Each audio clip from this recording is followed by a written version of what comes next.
Hello there, kids. Today we are going to talk about square root and cube root.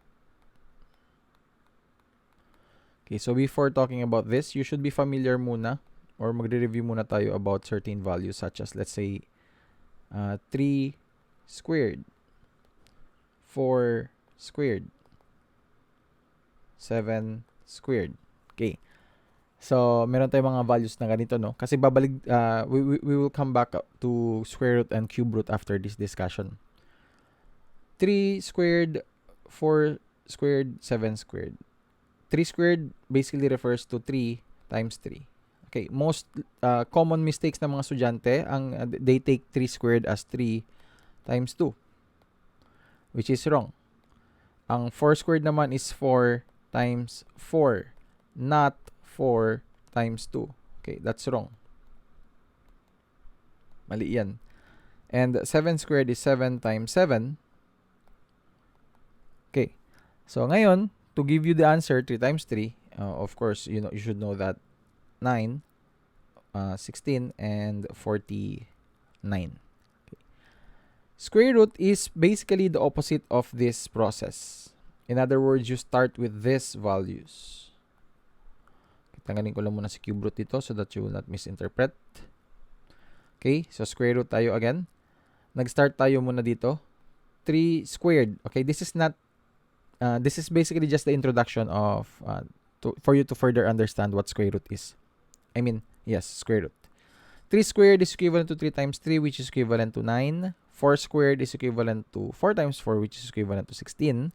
And 7 squared is equivalent to 7 times 7, or which is also equivalent to 49. Now, you might ask me, Teacher Mark, do we really need to write this? No. Pinakita ko lang sa inyo that 3 squared is expressed as 3 times 3. 4 is expressed as 4 times 4. And 7 squared is expressed as 7 times 7. So, yun yung point ko dito. In other words, if you have this certain value, let's say you have 2 squared, you can just simply put the answer as 4. Now, you might ask me, Teacher, how did you get 4? Kasi nga, 2 squared is written as 2 times 2. Or expressed as 2 times 2. Okay, that's why we now have an answer of 4. Okay, so ganun yung ibig sabihin ng squared na yan. Now, going back, sa square root kasi is basically doing the opposite sa answer natin. Taking the square of the numbers. So, in this case, ang 3 squared is equivalent to 9. So, doing the opposite, we can now say that the square root of 9 is equivalent to your base number over here, which is 3. The square root of 16 is basically equivalent to the base value here, which is 4. And the square root of 49 is equivalent to 7. Okay? So, parang you're taking the opposite. You are now doing the opposite process. Madali to if we're talking about perfect squares, no? Kasi may mga numbers na easily ma-memorize. For example, from values 1 to 15. Medyo madali i-memorize yan. Other numbers, kayo na bahala if you want to memorize them. So, what am I trying to say? For example, yung 8 times 8, you should know. Madali lang kasi. Yung 9 times 9, 10 times 10, 11 times 11, 12 times 12, 13 times 13. So, these are the values that you should be familiar with, no? So, ito yung basically ibig sabihin ng square root. So, kunwari, if you are asked to solve for the square root of, let's say, 81. So, if you don't have a calculator, most likely, ang gagawin ninyo is find two same numbers that you're going to multiply, but that if you are going to multiply them, will give you 81. So, yun yung magiging base answer ninyo. Okay? So, kunwari, in this case, what two same numbers? Again, same numbers. Kasi nga, like what we are doing here, pare-parehas yung mga values natin. 3, 3, 4, 4, 7, 7. So, which means these two should be the same value. So, in this case, the answer is 9. 9 times 9 is equivalent to 81. So, in other words, ang square root ng 81 is equivalent to 9. Okay? So, ganun lang ang ibig sabihin nito. Okay, yan ang square root.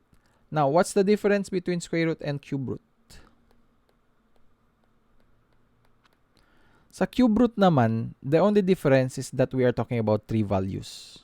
Okay, unlike dito sa square root, we only talk about 2. So, introduction to cube root na naman. So, hindi mo na cube root ang pag-uusapan natin dito. We are now going to talk about ang square root pala, sorry. We are making use of a radical sign. This is called a radical sign. Okay. And the radical sign, basically, yung radical sign na yan, may invisible value yan siya of 2 over here. Okay? In which, taken na yan siya. Pag wala siyang value, in other words, it's equivalent to just that. Taking the square root. Okay? So, radical sign ang tawag dyan. We have a radical sign over there. Now, for a cube root, hindi siya pwede empty. Okay? For a cube root, it cannot be empty. Kasi if kung empty siya, it's not a cube root. But instead, like what I've said earlier, it's a square root. Only with a radical sign. Ganun lang siya kadali. Pero since cube root nga siya, so there should be a value here which is equivalent to 3. So in other words, there should be numbers given sa atin such as cube root of 27. So ganyan dapat. Tapos how to solve this? Of course, dito kasi gumagamit tayo ng same numbers, dalawang same numbers. Dito naman, we are still making use of same numbers but we are talking about 3. Okay. What same number are you going to multiply na tatlong beses? 1, 2, 3. Or technically, dalawang beses. Making use of these 3 numbers nga. That will give you 27. Okay. So, once makuha nyo yung answer nyo, that will be the equivalent of cube root of 27. So, what am I trying to say? So, let's say meron tayong 2 cube. 2 cube is expressed as 2 times 2 times 2. So, if you notice that I multiplied 3 same values. No? 2 times 2 times 2. Yan ang expression ng 2 cube. Kasi kung 2 squared lang yan, that's just 2 times 2. Dalawa lang.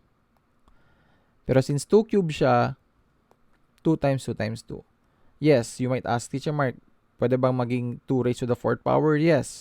Ang mangyayari dito ngayon is 4 na yung same number na i-multiply ninyo. Okay? So, ganun lang yung logic dito.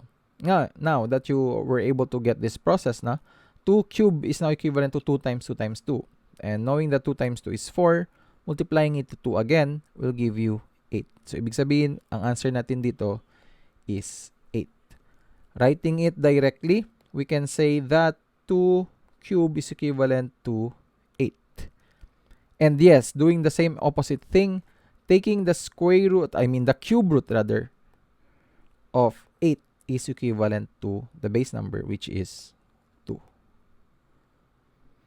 So, think of these 3 numbers ngayon. Ano kaya yung i-multiply nyo dito? Same numbers that will give you 27. Okay. So, we now have, erase ko muna to. Okay, there. So, the answer here is 3. Okay?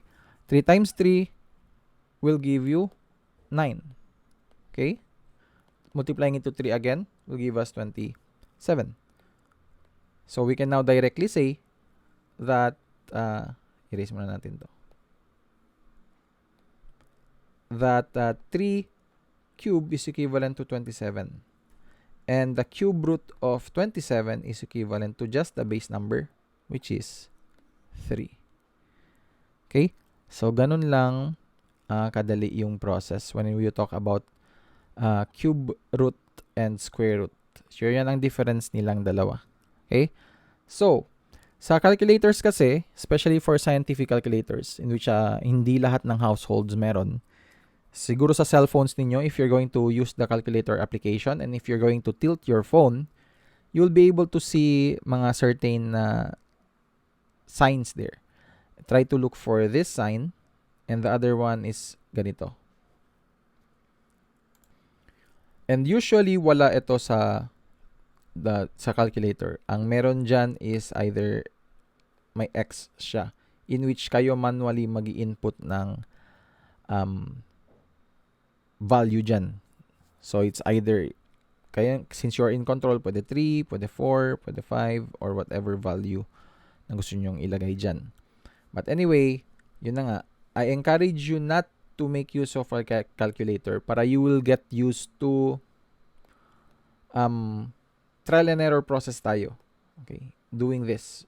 Ang sa akin, para makuha nyo yung logic so that you'll get used to the process of the opposite, doing the opposite of taking the square root and cube root.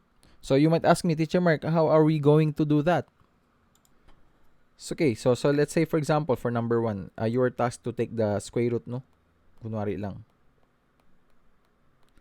Tapos number 1, it says there that take the square root of 144 blank. So ngayon, yes, gagamit pa rin kayo ng calculator pala, sorry. Yes, you will still make use of the calculator, pero as much as possible, do the opposite process, okay?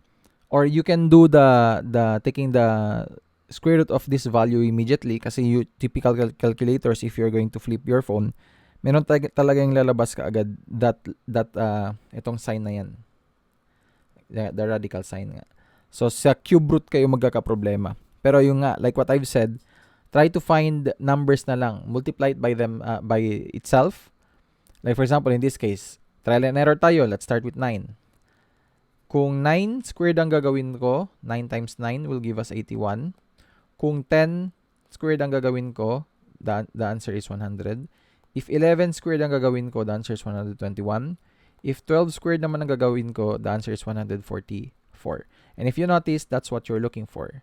And our base for 144 is 12. So, ibig sabihin, the square root of 144 is 12. Okay? So, ganun lang. Ganun lang yung gagawin ninyo. Do the same thing for cube root. Okay? But in that case, sa cube root, tatlo yung gagawin ninyo. Okay? So, ganun lang yung introduction. This is the introduction to understanding what cube root and square root mean.